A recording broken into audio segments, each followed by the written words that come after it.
Bismillahirrahmanirrahim. Assalamualaikum warahmatullahi wabarakatuh. Sobat-sobat, kita bersama lagi di channel saya dalam dakwah Islam pencerahan. Sobat-sobat, di antara pendukung dakwah kembali kepada Al-Quran dan Sunnah, ada satu kelompok yang merasa paling benar, paling sunnah di antara kelompok-kelompok atau pihak-pihak yang mendukung dakwah kembali kepada Al-Quran dan Sunnah Nabi. Tidak hanya merasa yang paling benar, merasa yang paling sunnah, sobat-sobat.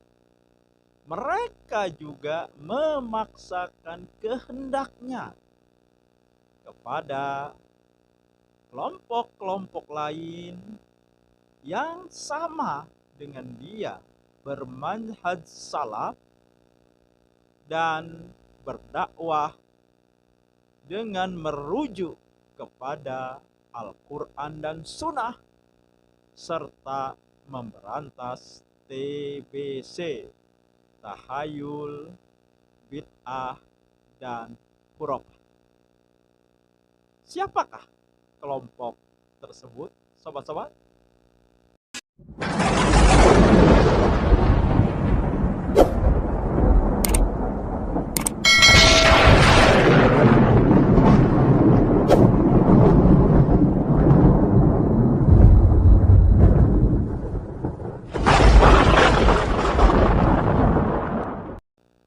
Yaitu kelompok yang menamakan dirinya Salafi, sobat-sobat. Dia menuduh kelompok yang lain sebagai subhat, Ustadz Subhat, channel Subhat, hanya karena perbedaan di masalah yang sebenarnya bagi kelompok-kelompok pendukung dakwah kembali kepada Al-Quran dan Sunnah Nabi, seperti misalnya Muhammadiyah, Persis, MTA, Al-Irsyad, itu masalah yang tidak prinsip. Meskipun akan ditingkatkan paling tinggi, paling kuat, yang selalu diperselisihkan atau dipaksakan pemahaman mereka itu tidak lebih hanya sampai kepada tingkatan sunnah, tidak sampai kepada wajib, tidak sampai kepada berdosa ketika orang tidak melakukannya atau melakukannya. Contohnya masalah jenggot, masalah isbal, gambar, musik. Ini Salafi mengharamkan musik, gambar, mencukur jenggot habis jenggot, isbal. Mereka mengharamkan. Dan tentu saja berbeda dengan kelompok-kelompok pendukung, kelompok-kelompok lain pendukung dakwah kembali kepada Al-Quran dan Sunnah Nabi, khususnya dengan Muhammadiyah, sobat-sobat. Dan insya Allah apa yang akan saya tayangkan berikut ini, dan sobat-sobat kita simak juga kepada Salafi yang merasa paling benar, paling sunnah, juga kepada Aswaja KW yang selalu gagal paham khususnya mengenai Ormas Muhammadiyah, mengenai majelis tarjih. Nah, silahkan ya didengar, disimak, dan dipahami. Ini cuplikan videonya, sobat-sobat. Apa bedanya Salafi dengan Salafi yang ada sekarang dengan Muhammadiyah? Muhammadiyah juga menekankan dalam beragama ini kembali kepada Al-Quran dan Sunnah. Nah, begitu pula Salafi mengembalikan juga kepada Al-Quran dan hadis dengan pemahaman menurut pemahaman salafus soleh, jadi ulama-ulama terdahulu.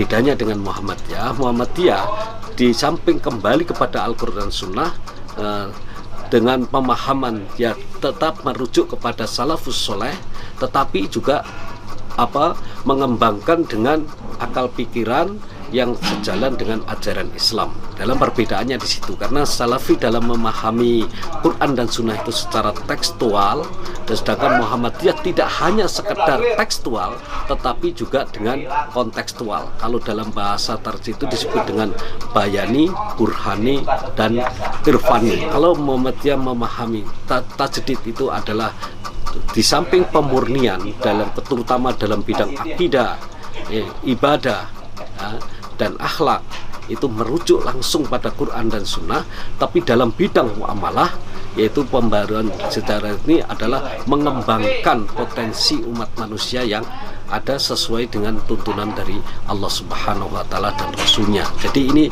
sangat luas. Di sini bedanya.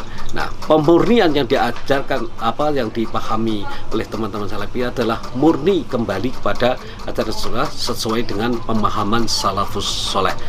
Nah, Muhammadiyah tidak hanya sebatas itu, tetapi Muhammadiyah juga mengembangkan terutama dalam bidang muamalah. Ini adalah juga mengembangkan sesuai dengan tuntunan ajaran Islam. Jadi sobat-sobat, jelaskan ya kenapa ya Salafi merasa paling sunnah, merasa paling benar.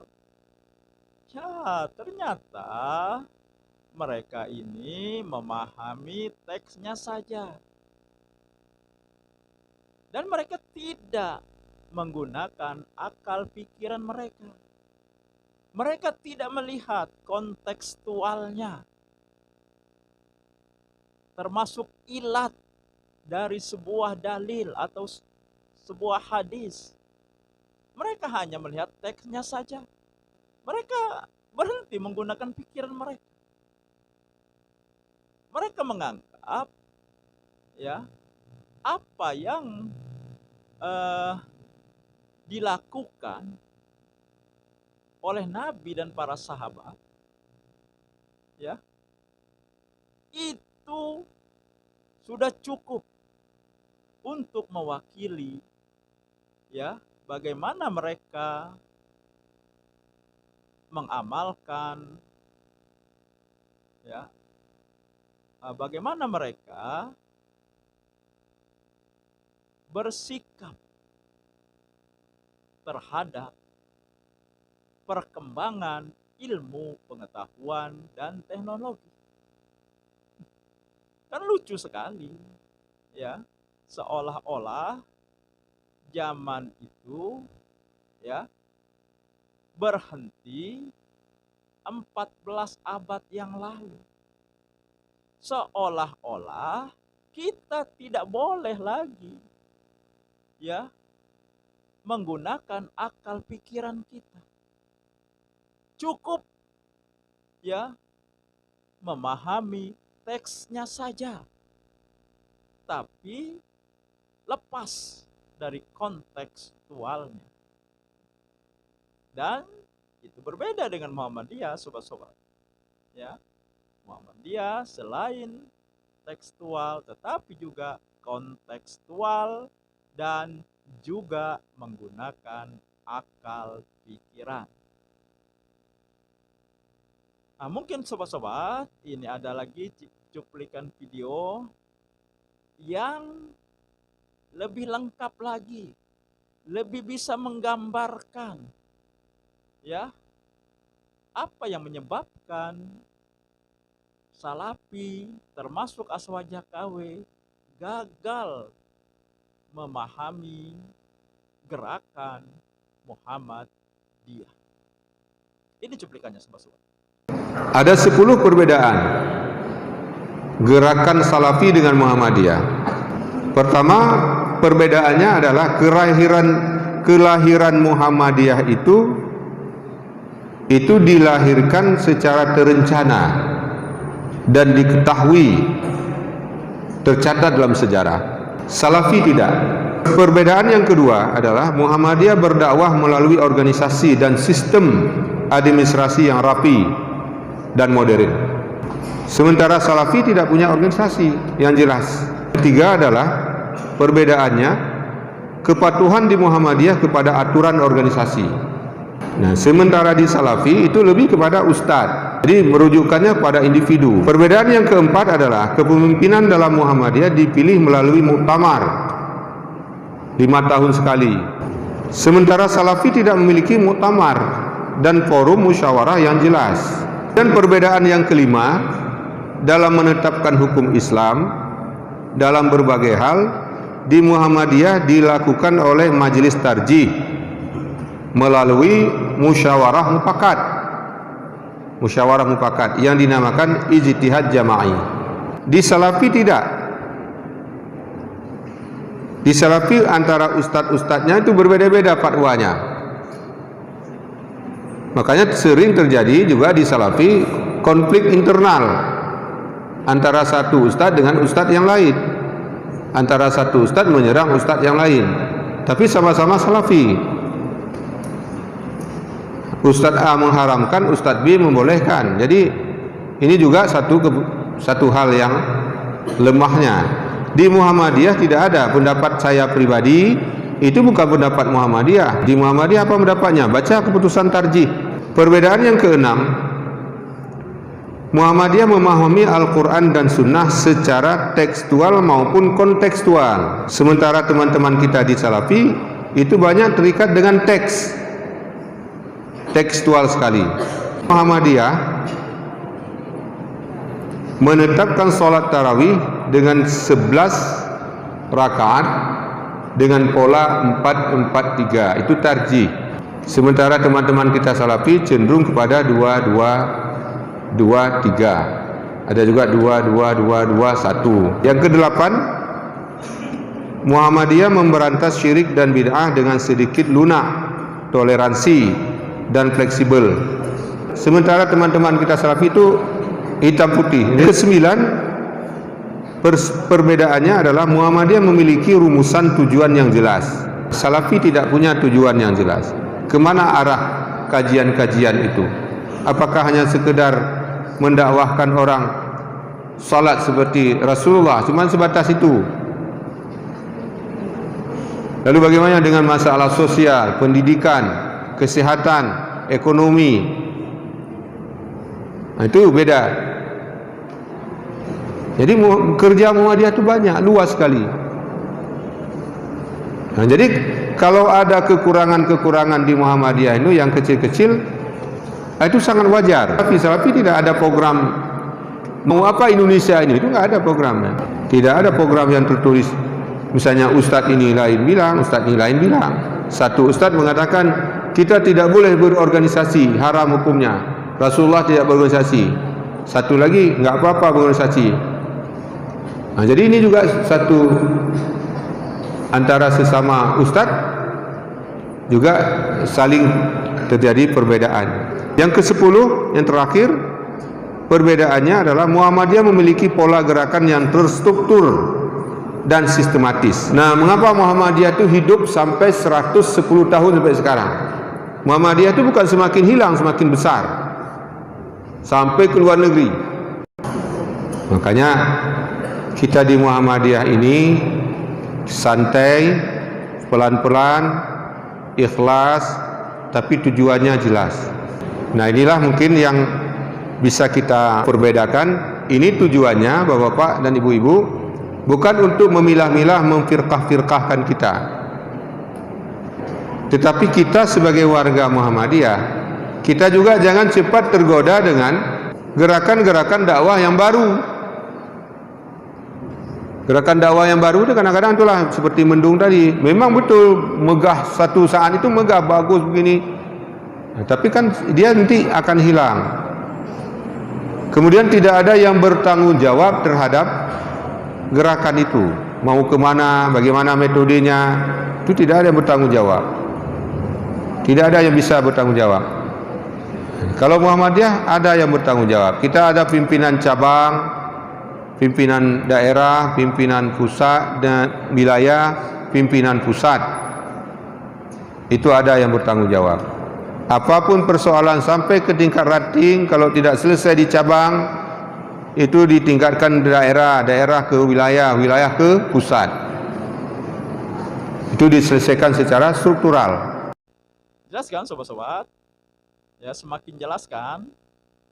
Ya, bahwa ya Salafi ini ternyata ya memang lebih menekankan pada tekstual.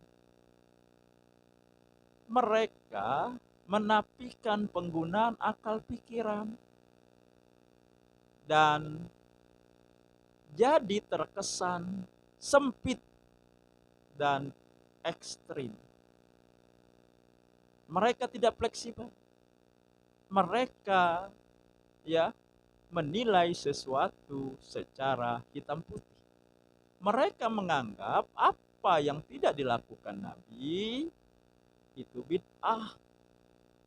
Padahal tidak semua yang dilakukan Nabi harus kita contoh atau menjadi sunnah, apalagi wajib. Ya, banyak yang Nabi tidak lakukan, tetapi di zaman kita melakukan.